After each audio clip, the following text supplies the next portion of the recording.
Ayon sa Section 8 ng Witness Protection, Security and Benefit Act, kapag ang isang witness ay napasama sa Witness Protection Program, bibigyan siya ng gobyerno ng ilang benefits katulad ng free housing, travel expenses, subsistence allowance, at free medical treatment.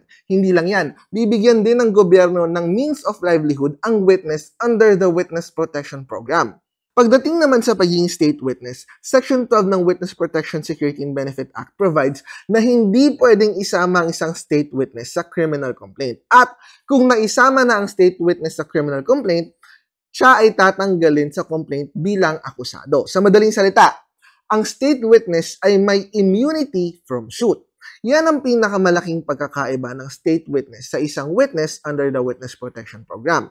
Ang state witness ay may immunity from suit, pero ang witness under the Witness Protection Program ay walang immunity from suit.